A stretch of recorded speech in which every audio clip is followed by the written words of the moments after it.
এই যে আমাদের শেষ পেঁয়াজ বাগান নামি হয়ে গেছে। আগেও দেখেন পিছন দিয়ে কত বড় বড় শাখা পেঁয়াজের মতো হয়ে গেছে। এগুলো আমাদের মুড়ি কাটা পেঁয়াজ ওঠানোর পরে আবার লাগান হইতেছে।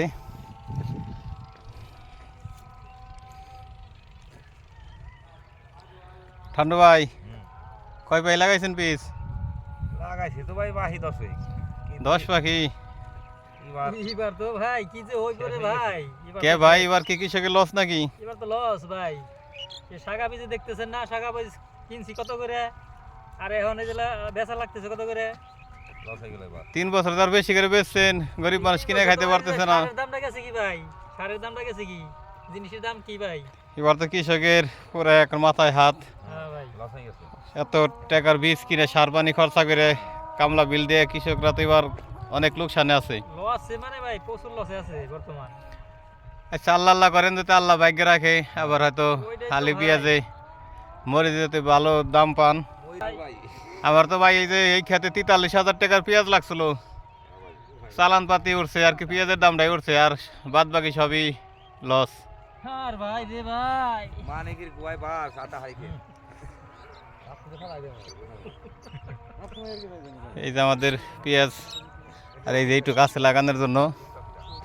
আর দেখেন ওই যে পুরো চকের চকে যে পেঁয়াজ, আমাদের পুরো বাল্লা ইউনিয়নের পুরো চকে দেখেন পুরো ড্রাই পেঁয়াজ। এই যে দেখেন যেদিকে ঘুরবেন শুধু পেঁয়াজ আর পেঁয়াজ। এই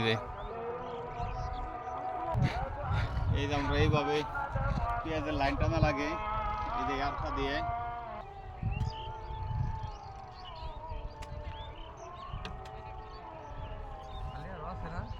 আছে আছে ওই জায়গা আছে,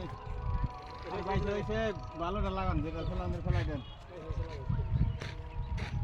তাহলে নাই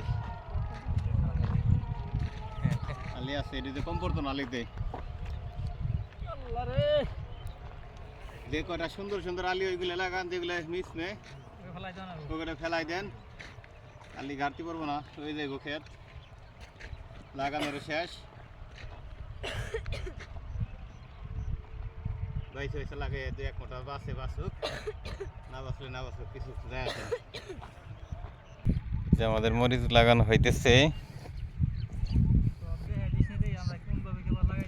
সব টেকনিক দেখাই দেবো, সারা দেশের মানুষ দেখে দেখে কাজ করব।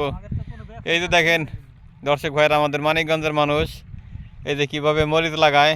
এর আগে পেঁয়াজ লাগাইছে, এখন দেখেন এই যে পেঁয়াজের লাইনের ভিতরে দিয়ে এই যে দেখেন। রেজাল ভাই কি করো? এই যে দেখেন মরিচ লাগাইতেছে, নিরেন দে মাটি খুঁজে খুঁজে। তাহলে এই যে আছে আমাকে ঠান্ডু ভাই,